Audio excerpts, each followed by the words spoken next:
말씀 나누겠습니다. 오늘 말씀의 제목은 하나님의 위로를 전하는 사람입니다. 느헤미야서 1장 1절은 하가랴의 아들 느헤미야의 말이라 라는 말로 시작되고 있습니다. 여기서 하가랴라는 이름의 뜻은 여호와가 어둡게 하다 라는 의미를 갖고 있습니다. 반면 그 다음에 나오는 느헤미야라는 이름의 의미는 여호와의 위로라는 의미입니다. 대조되죠? 이 두 이름의 위치가 오늘 우리가 살펴보려고 하는, 이제 시작해서 계속해서 살펴보려고 하는 느헤미야서를 통해 전달하려는 하나님의 메시지와 그 메시지를 전하는 배경과 정확하게 일치하여 배치되고 있다 하는 것입니다.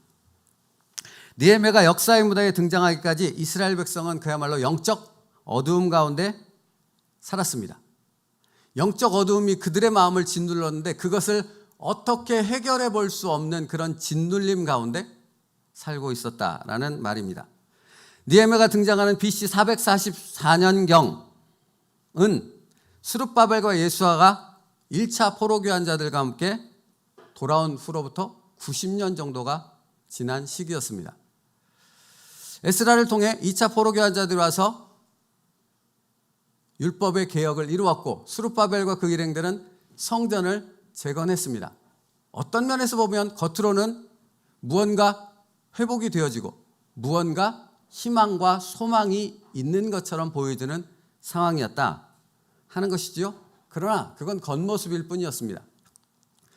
그들의 실제적인 내면에 있어서는 아직도 짙은 어두움이 그들의 마음을 심각하게 뒤흔드는 상황이 계속 전개되고 있었다는 것입니다. 영적으로나 육적으로 불안하기 그지 없었습니다.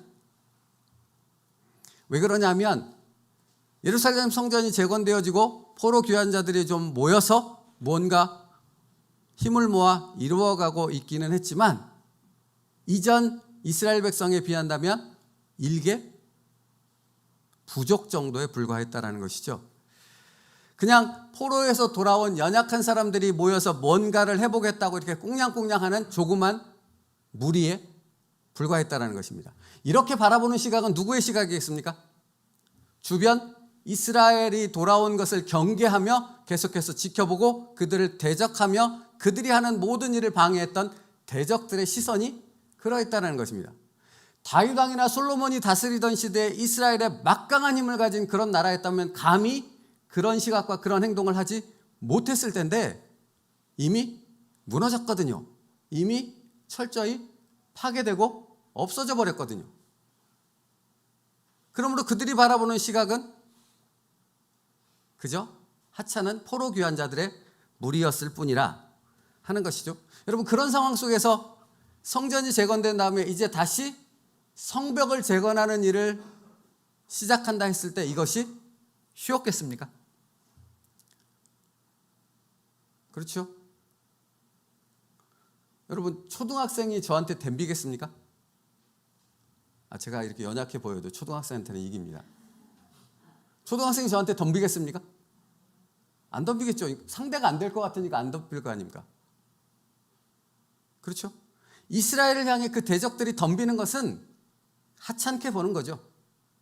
충분히 이길 수 있겠다는 판단이 드는 겁니다. 그러니까 얼마나 괴롭혔겠습니까? 그리고 대적들에게 있어서 팔레스타인이라는 땅에서 이스라엘 백성들이 뭔가를 갖춰간다는 것은 무엇을 의미합니까?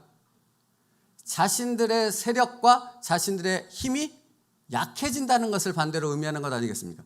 그러니까 죽기 살기로 막을 수밖에 없는 것이죠. 그들은.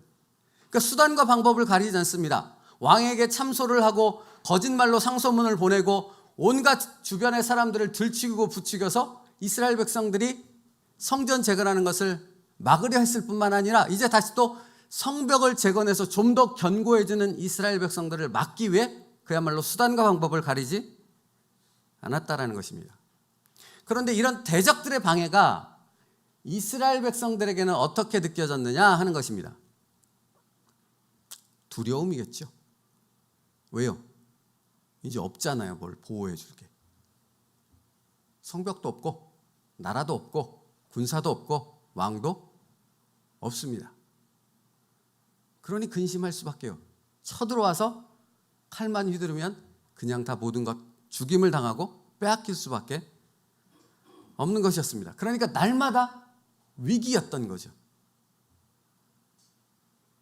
제가 군대에 있을 때,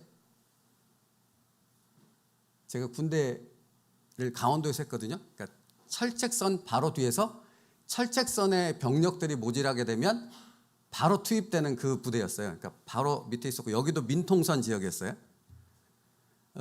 근데 하나님의 뜻이었는지 잘 모르겠지만 제가 군대에 있을 때 김일성이 죽지 않았겠습니까? 여러분, 이 상황이 이해되십니까? 김일성이 죽었다라는 건 우리나라에 있어서 이건 최고 단계의 비상이 걸린 거죠. 그러니까 군장 다 싸고 그 다음에 저기 유서 썼어요. 저기 병사들 다 유서 썼어요. 어쩌고 저쩌고 이제 어머님 아버님 잘 계십시오. 다시 뭐 볼 수 있습니다. 이런 유서들을 쫙 쓰고 나서 그 다음에 완전 군장을 한 다음에 이렇게 딱 나가서 싸울 준비, 방독면까지 다 메고 이렇게 된 상태로 2주인가요? 3주인가요? 그러니까 그 오대기라고 보통 얘기하는데 이렇게 대기 상태로 계속 지냈어요. 24시간을. 그러니까 우리들도 이렇게 인식했던 거 아니겠습니까? 아, 장난 아니구나. 이제 김일성 죽었으니 미쳐가지고 쳐들어올 수도 있겠구나. 아, 이게 진짜 전쟁 나는 건 아니야. 이런 위기감이 들었던 거죠. 근데 제가 지금 말씀드리고 싶은 그 상황이 뭔지 이해가 되시겠죠? 이스라엘 백성들이 그랬다라는 것입니다. 근데 우리는 나라도 있었고 뭐 38선도 있고 병력도 있고 군대도 있고 군사도 있었던 것 아니겠습니까? 근데 그들은 그런 게 아무것도 없었던 거죠. 그게 얼마나 불안했겠습니까? 그게 이스라엘의 상황이었다 하는 것입니다. 그러므로 여러분, 그런 이스라엘 백성들에게 가장 필요했던 것이 무엇일까요? 군사력? 애굽이나 페르시아 이런 나라들의 막강한 힘이 그들을 보호해 주는 것이 필요했을까요? 사실은 오늘부터 느헤미야를 들어갑니다만, 느헤미야는 예루살렘의 총독으로 오지 않습니까? 예루살렘 지역에. 근데 느헤미야가 총독으로 온다라는 것은 누구의 힘을 뒷받침받아서 오는 겁니까? 은혜가 넘치시는군요. 성경을 보면 페르시아의 5대 왕 아닥사스다 왕의 힘을 입고 총독으로 오는 겁니다. 그러니까 이 말은 무엇을 얘기하죠? 세상에 가진 그 세상 나라의 힘을 이미 등에 업고 왔다라는 거죠. 그러나 그 힘으로는 해결이 안 되는 부분이 있다라는 거예요. 대적들의 집요한 방해와 그 악한 술수들은 그 힘으로는 막을 수 없었다라는 얘기예요. 그래서 위기감 가운데 언제 죽을까 하는 조바심 가운데 살고 있었다라는 거죠. 그러므로 이런 이스라엘 백성들에게 필요했던 건 세상의 힘이 아니라, 세상의 군사력이 아니라 하나님의 도우심이 필요했다라는 것입니다. 딱 그런 상황이었다는 것입니다. 그때 등장하는 사람이 누구요? 느헤미야였다라는 것입니다. 하나님의 위로자. 너무 적절하지 않습니까? 딱 정확한 시기에 하나님께서는 하나님의 위로자 느헤미야를 그들에게 보내주셨다라는 것입니다. 그러면 여러분, 그런 하나님의 위로가 이스라엘 백성에게 임하기 위해서는, 다시 말하면 하나님의 위로가 필요한 사람들에게 하나님의 위로가 임하기 위해서는 그냥 저절로 되어질 수 있을까요? 그럴 수 없다라는 것입니다. 하나님은 하나님의 위로를 하나님의 전달자를 통해서 전하신다라는 것입니다. 성경 하나 볼까요? 이사야 6장 8절 말씀이요. 이사야 6장 8절 우리 같이 읽겠습니다. 시작. 내가 또 주의 목소리를 들은즉 이르시되 내가 누구를 보내며 누가 우리를 위하여 갈꼬 하시니. 하나님의 말씀입니다. 하나님이 천상회의 가운데 이런 말씀하시는 거예요. 내가 누구를 보내며 누가 우리를 위하여 갈꼬. 나의 위로를 나의 백성들에게 전하고 싶은데 내가 도대체 누구를 보내야 될지 모르겠구나. 이런 말씀을 하시는 거죠. 그것을 환상 가운데 이사야가 보게 되어집니다. 그렇죠? 이사야가 그때 하나님 앞에 뭐라고 대답하죠? 그때 내가 가로되 내가 여기 있나이다. 나를 보내소서. 하나님의 위로는 그렇게 전달되는 것입니다. 하나님의 사람, 하나님의 음성을 듣고 반응하는 사람, 하나님의 말씀을 따라 순종하는 사람, 바로 그 사람을 통해서 하나님의 위로가 전달되는 것입니다. 그렇다면 우리가 지난번부터 살펴봤던 에스라와 느헤미야서를 볼 때 그런 하나님의 위로를 전달하는 사람이 누구였습니까? 에스라와 느헤미야였다는 것입니다. 하나님의 정확한 때의 말입니다. 그러나 여러분, 느헤미야가 그렇게 하나님의 위로자, 하나님의 전달자가 되기 위해서 수많은 것들을 포기해야 됐다라는 것을 성경은 우리에게 알려주고 있습니다. 그는 아닥사스다 왕의 술관원이었습니다. 많이 들어서 아시죠? 최측근이었다는 얘기입니다. 그러니까 페르시아 제국의 모든 것을 다 누릴 수 있는 위치, 왕을 말하자면 가까이서 좌지우지할 수 있는 그런 위치에 있었던 사람이 바로 느헤미야였다 하는 것이죠. 그러므로 누릴 수 있었던 것이 얼마나 많겠습니까? 그런데 하나님의 전달자로 그가 나서기 위해서는 그 모든 것들을 내려놓아야만 했다는 것입니다. 그러니까 여러분, 하나님의 전달자는 아무나 누구나 다 될 수 있는 것이 아니라는 사실을 성경은 말하고 있죠.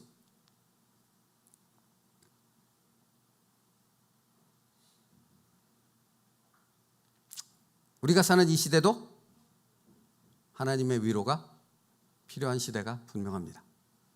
그렇죠? 어디를 봐도 하나님의 위로가 필요한 시대이구나 라고 말할 수밖에 없습니다. 사람들의 인간적인 위로가 필요한 시대가 아니라 정말 하나님의 위로가 필요한 시대라는 것입니다. 그렇다면 누가 에스라며 누가 느헤미야가 되어질 수 있겠느냐 하는 것입니다. 여러분, 방금 전에도 말씀드렸던 것처럼 누구나 아무나 다 될 수 있는 것이 아닙니다. 누구나 마음 먹는다고 하나님의 위로의 전달자가 될 수 있는 것이 아니라는 것입니다. 단순히 자기가 누려야 될 모든 것을 포기해야 된다, 그런 의미만 담고 있는 것이 아닙니다. 하나님의 위로가 무엇인지 알면 아무나 될 수 없다는 말이 이해가 되어집니다. 여러분, 하나님의 위로가 무엇입니까?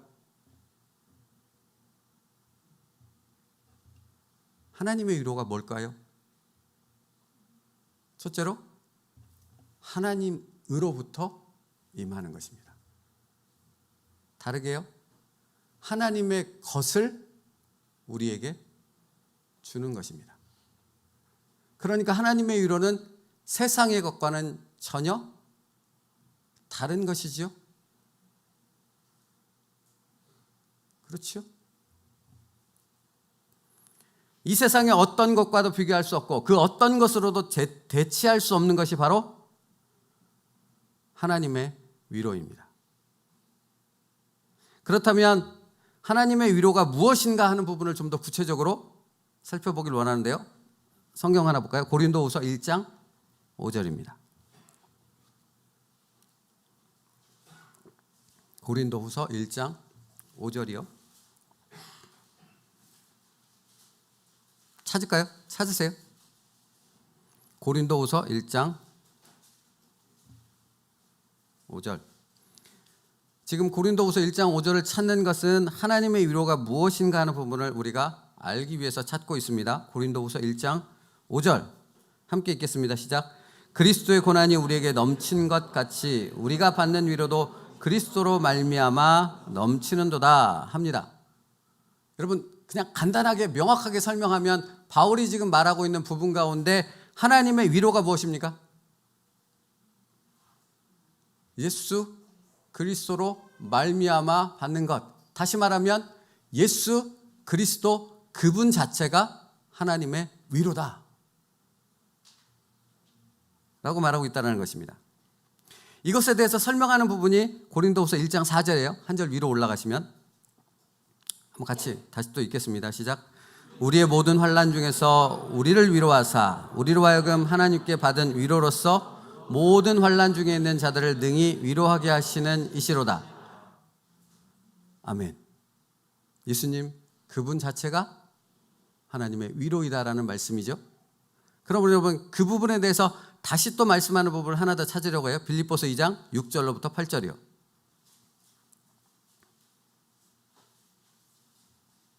빌립보서 2장 6절로부터 8절이요.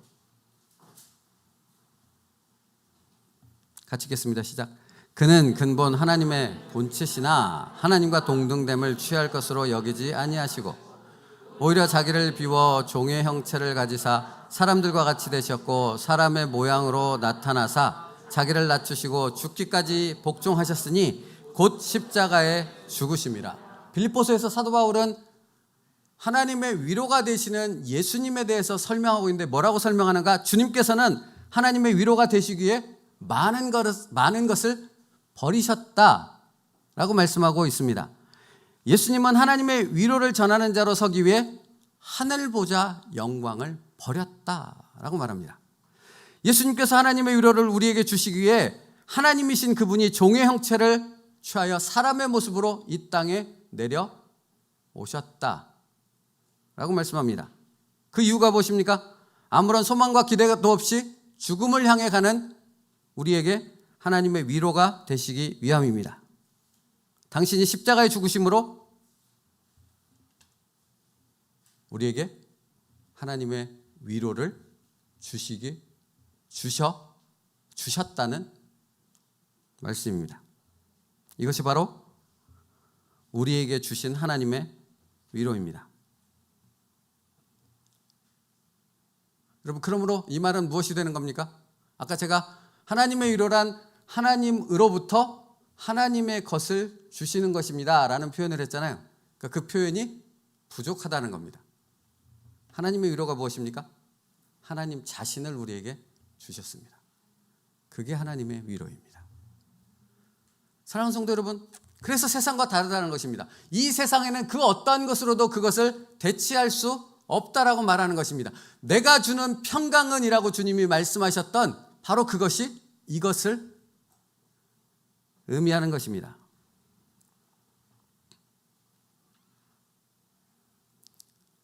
여러분, 근데 느헤미야와 똑같은 것이 있다는 것입니다. 하나님의 위로자인 느헤미야와 뭐가 똑같습니까? 느헤미야도 자기가 누리고 있던 그 모든 것들을 포기하지 않아도 됐습니다. 왜죠? 위로자로 안 나서면 되는 거거든요. 순종 안 하면 되는 것이거든요. 예수님도 그랬다라는 것입니다. 그런데 예수님께서는 인간의 몸을 입지 않아도 됐음에도 불구하고 인간의 몸을 입고 위로자가 되시기 위해서 기꺼이 순종하셨다는 것입니다. 기꺼이 십자가에서 스스로 죽으셨다라는 것입니다. 그래서 하나님의 위로자가 될 수 있었습니다.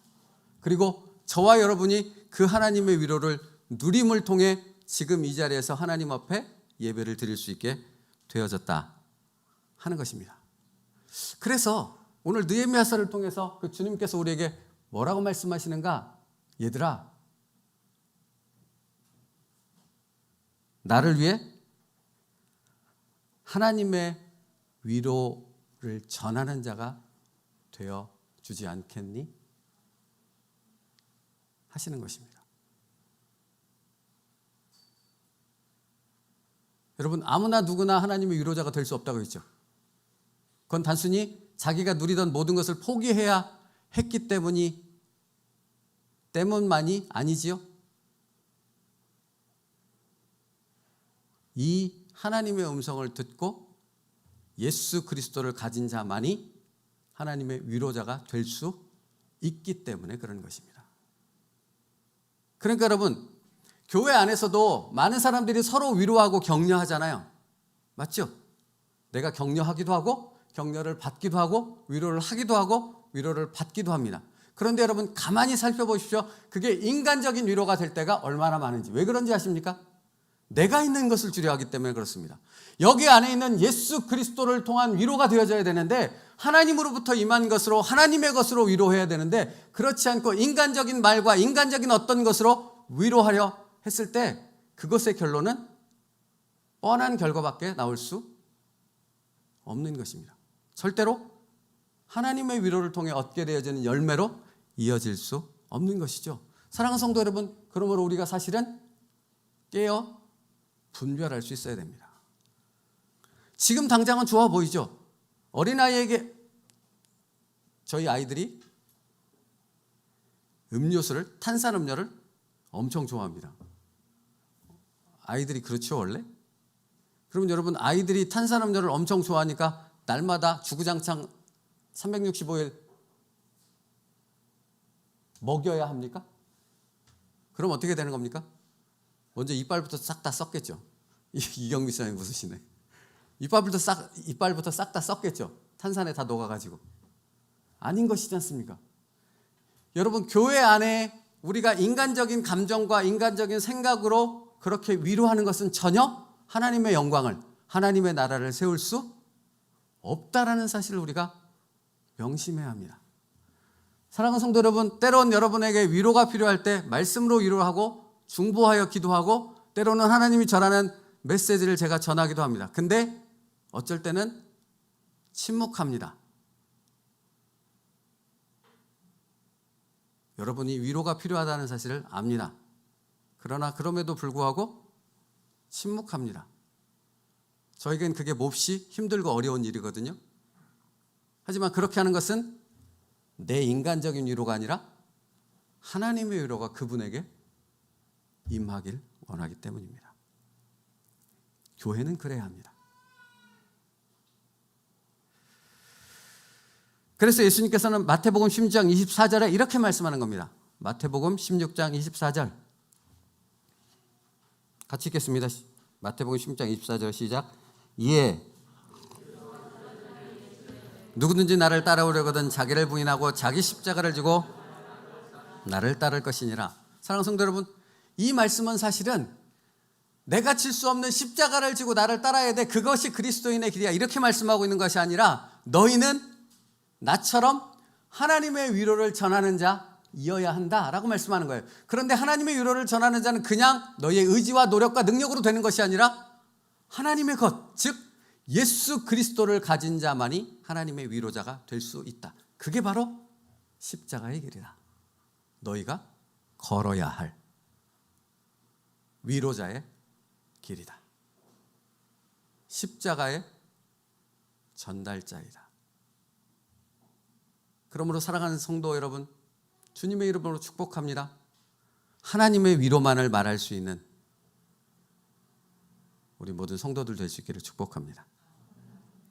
여러분, 이건 싸움이에요. 진짜 싸움이에요.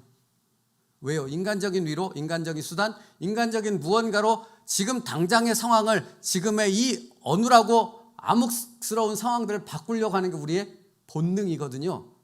그런데 그것을 내려놓고 하나님께서 행하실 수 있도록 하나님의 위로가 예수 그리스도의 이름의 능력이 그 상황과 모든 것을 바꿔가실 수 있도록 그 하나님 앞에 나의 의지적인 순종을 내려놓을 수 있다라는 것, 그것이 굉장히 중요한 것이기 때문에 그렇습니다.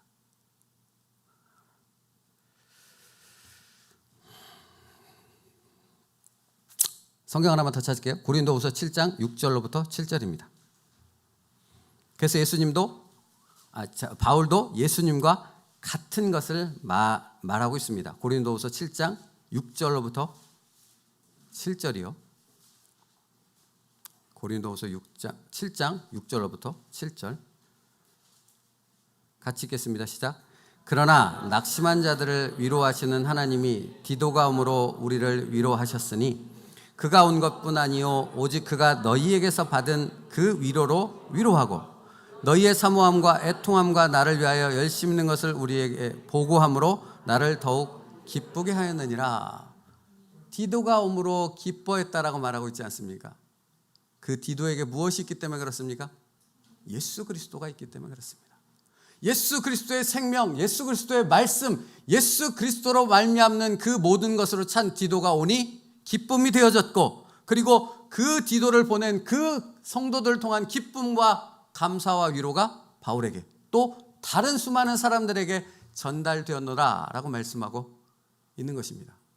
이것이 하나님의 위로입니다. 사랑하는 성도 여러분, 우리가 이렇게 모여 예배드림을 통해 우리가 이 안에 확인하고 가야 될 게 무엇이 있습니까? 내가 예수 그리스도를 가졌다라는 것입니다. 그러면 이것이 의미하는 바가 무엇입니까, 여러분? 이것이 의미하는 바가 무엇이에요? 내가 예수 그리스도 이름으로 다른 사람에게 하나님의 위로를 전하는 통로가 되어져야 된다는 것을 의미하지 않겠습니까? 그러면 여러분이 여기서 마치고 집으로 돌아갔을 때 내가 해야 될 말, 내가 해야 될 행동, 내가 하는 모든 것들이 다 누구로부터 나와야 되는 것입니까? 모르지 않지 않습니까? 근데 우리가 자꾸 속지요. 왜 가정이 지옥이 되는 것입니까? 왜 관계가 깨지는 것이고 문제가 생기는 것이고 내가 그리스도임에도 불구하고 하나님의 영광이 아니라 하나님의 영광을 가리는 현상들이 나타나는 것입니까? 문제가 무엇인가요? 저 인간 때문에? 제가 하늘을 찍었습니다. 저 인간 때문입니까? 아니면 악한 상황들 때문에 그런 것입니까? 아니요. 하나님의 위로의 전달자인 내가 내 본질을 잃었기 때문에 그런 것입니다.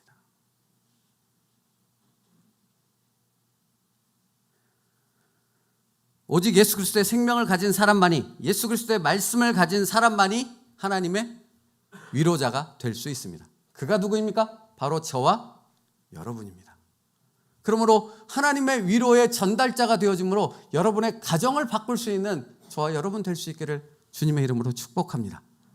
내 힘입니까? 내 의지입니까? 내 노력입니까? 아니요, 그게 아니라고요. 예수 그리스도로 임한 그 구원이, 예수 그리스도의 생명과 그 말씀이 나의 가정을 바꿀 수 있는 하나님의 위로의 능력이 되어질 수 있다라고 분명히 말씀하고 있지 않습니까? 그것을 위해 누구를 사용하신다고요? 나를 사용하신다고요. 나요. 나.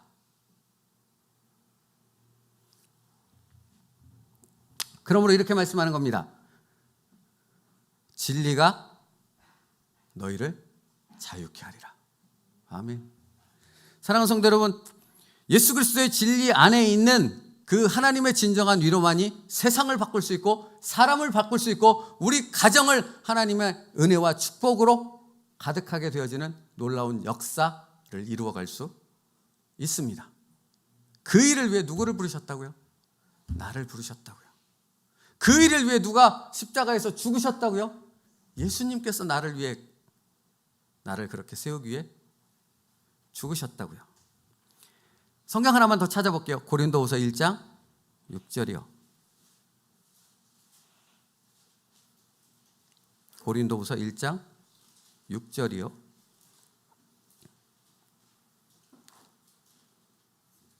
그래서 바울은 이렇게까지도 고백하는 것입니다. 고린도후서 1장 6절 같이 읽겠습니다. 시작. 우리가 환난 당하는 것도 너희가 위로와 구원을 받게 하려는 것이요, 우리가 위로를 받는 것도 너희가 위로를 받게 하려는 것이니 이 위로가 너희 속에 역사하여 우리가 받은 것 같은 고난을 너희도 견디게 하느니라. 이 말씀은 띄어놔주세요. 이 말씀은 세 부분으로 나눠서 봐야 되는 거예요. 사실은 첫째는 우리가 환난 당한 것도 너희가 위로와 구원을 받게 하려는 것이요, 내가 지금 당하는 이 모든 고난, 죽을 것 같은 그 모든 고난을 당하는 것 너희가 예수 그리스도의 생명의 위로를 받기 위함이라. 첫 번째. 두 번째, 우리가 위로를 받는 것도 너희가 위로를 받게 하려는 것이요. 그러니까 우리의 위로가, 그러니까 다시 말하면 이 부분의 말씀은 이런 겁니다. 나는 그냥 위로를 전달하는 통로만 되어져야 한다라고 말씀하는 것이 아니지요. 내가 하나님의 위로의 통로자, 전달자가 되어진다는 것은 나에게 이미 뭐가 임한 것입니까? 하나님의 놀라운 위로가, 예수 그리스도의 생명의 위로가 내 안에 가득 찼다는 것입니다. 그 위로가, 이 충만함이 그대로 전달됐다는 의미를 갖는 것입니다. 그러니까 여러분, 하나님이 여러분을 하나님의 위로자로 부르셨다는 말은 여러분 안에 먼저 뭐가 있어야 된다는 것입니까? 예수 그리스도로 충만해져야 한다는 것을 의미하는 것입니다. 그렇지 않고서는 하나님의 위로자의 전달자가 될 수 없다는 얘기가 되는 거죠. 왜 안 되는 것입니까? 왜 안 되는 것입니까? 내가 충만케 되어지는 그 먼저 있어야 될 것을 하지 못하기 때문에 그렇다는 것입니다. 세 번째, 이 위로가 너희 속에 역사하여 우리가 받는 것 같이 고난을 너희도 견디게 하느니라. 그렇죠. 빠지지 않죠. 하나님의 위로가 있어. 내가 지금 기쁨과 감사함으로 이 고난의 삶을 이겨나가듯이 너희도 예수 그리스도로 인한 그 고난의 삶을 이겨 나간다는 것입니다. 그래서 견디고 있는 것 아니겠습니까? 우리가 지금까지의 삶 가운데서 견딜 수 있고 여기까지 올 수 있었던 것은 누구 때문입니까?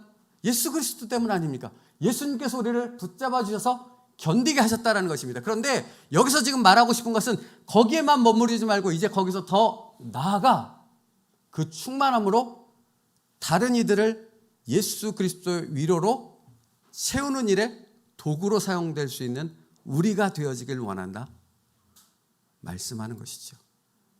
그러니까 여러분, 이 말씀을 들을 때 마땅히 우리의 삶에 나타나야 되는 것이 무엇이겠습니까? 나의 변화뿐만 아니라 나의 변화를 통해 다른 사랑하는 이들이 나를 통해 나로 인하여 변화되는 놀라운 하나님의 열매가 맺어져야 한다는 것입니다. 인간적인 위로가 아니라, 그것 때문에 변하는 것이 아니라 내 안에 있는 예수 그리스도 때문에 변화되는 열매 말입니다. 여러분에게 그 열매가 있기를 축복합니다.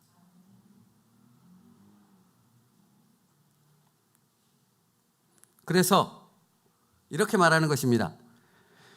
예수의 흔적을 가진 사람은 다르다. 그렇죠? 말이 필요합니까? 필요 없습니다. 예수님의 흔적을 가졌다면 내가 달라지기 때문에 그렇습니다. 오늘 오스왈드 챔버스 목사님의 주님은 나의 최고봉을 여러분께 드리기 위해서 저 뒤에 비치해 뒀습니다. 헌신해 주신 분들께 감사드립니다. 여러분, 그런데 저 오스왈드 챔버스 목사님의 책을 딱 접하면서 제가 그걸 읽으면서 어떤 느낌을 받았는가? 미치겠다라는 생각을 했습니다. 여러분도 읽어보세요. 저하고 똑같은 느낌이 들 겁니다. 미치겠다라는 생각이 들었어요. 어떻게 이렇게 살지? 어떻게 이렇게 순종할 수 있지? 어떻게 이렇게 결단하며 하나님 앞에 쓰임받을 수 있지? 이 생각으로 온통 가득했어요. 어떻게 이분은? 근데 여러분, 오늘 답을 주시잖아요. 오스왈드 챔버스 목사님이 그렇게 살아갈 수 있었던 것은 그 놀라운 하나님의 위로의 전달자가 되어줄 수 있었던 것은 그분의 능력이 아니라 그분 안에 예수 그리스도가 정말 살아 계셨기 때문이라는 겁니다. 예수 그리스도로 살아갈 수 있는 우리가 되어지길 원합니다. 그러므로 그 예수 그리스도로 말미암아 하나님의 위로가 전달되게 되어졌을 때 사람을 살리는 역사가 일어나게 되어질 줄로 믿습니다. 오늘 말씀으로 돌아옵니다. 느헤미야 이름이 뭐라고 했습니까? 하나님의 위로라 했습니다. 느헤미야가 전했던 하나님의 위로가 무엇입니까? 바로 그 예수 그리스도의 위로라는 것입니다. 그래서 그들을 살렸던 것이죠. 에스라로부터 시작된 하나님의 생명의 불꽃이 느헤미야를 통해 하나님의 위로가 임함으로 이스라엘 민족을 바꾸는 하나님의 역사, 그들을 세우는, 그들을 살리는 하나님의 열매로 이어졌다라는 것입니다. 이제 우리가 이 세상을 향해 전해야 하는 것이 바로 그것입니다. 우리가 바로 에스라가 되어야 되고 느헤미야가 되어야 합니다. 어디요? 요르단 가서요? 저기 필리핀 가서요? 아니요. 여러분의 가정에서요. 여러분의 가정에서 여러분이 정말로 예수 그리스도로 충만함으로 하나님의 위로를 전하는 자 되어지십시오. 그리고 우리 함께 그 은혜를 나누길 원합니다. 그 열매를 하나님께서 나를 통해 행하신 그 놀라운 역사를 나누게 되어지는 우리 세운누리교회 성도들의 가정 되어지길 바랍니다. 고린도후서 5장 1절이요. 그리스도의 고난이 우리에게 있지요? 같이 찾을까요? 고린도후서 5장 1장 5절이요. 고린도후서 1장 5절이요. 다시 한번 읽을게요. 시작. 그리스도의 고난이 우리에게 넘친 것 같이 우리가 받는 위로도 그리스도로 말미암아 넘치는. 그러니까 여러분 이 고백이 당연히 나와야 되는 것 아니겠습니까? 그렇죠? 그리스도의 고난이 우리에게 넘친 것 같이 우리가 받는 위로도 그리스도로 말미암아 넘치는도다. 사랑하는 성도요, 이사야처럼 에스라처럼 느헤미야처럼 정말 하나님의 위로자, 하나님의 전달자가 되셔서 여러분이 살아가는 그 삶 속에 예수 그리스도의 생명을 통한 변화의 역사가 일어나는 것을 경험하는 살아있는 하나님의 성도들 될 수 있기를 축복합니다. 오늘 이 말씀을 여러분에게 드리는 것은 똑같은 삶을 살지 마시라고요. 반복되는 한 주가 되거나 반복되는 하루가 되게 하지 마시라고요. 예수 그리스도가 여러분을 붙드실 것입니다. 예수 그리스도의 이름의 능력이 여러분을 통한 하나님의 위로가 전달되게 하실 것입니다. 그러므로 그 믿음 안에서 주님께 나를 맡겨 내어드릴 수 있는 순종이 저와 여러분에게 있기를 간절히 바랍니다. 그게 필요합니다. 왜 이 말씀을 하시겠습니까? 하나님이 여러분의 가정을 하나님의 축복된 가정으로 바꾸시겠다 하는 것입니다. 아멘 하신 여러분, 그 일이 하나님의 때에 이루어짐을 믿습니다. 기도하겠습니다. 살아계신 하나님 감사합니다. 우리 같은 사람을 하나님의 위로자로 불러주셨습니다. 그러므로 이제 예수 그리스도로 충만해져서 그 예수 그리스도로 인한 하나님의 위로를 전하는 하나님의 도구가 되게 하여 주옵소서. 우리 가정에서부터 그 일이 시작되게 하시고 우리 가정에서부터 그 놀라운 변화와 열매와 역사가 일어나게 하셔서 이제 담대히 나가 우리 가정을 벗어난 다른 이들에게까지도 하나님의 위로를 전할 수 있는 여기 모인 세움누리교회 모든 성도들이 될 수 있도록 인도하여 주시옵소서. 예수님의 이름으로 기도 올리옵나이다. 아멘.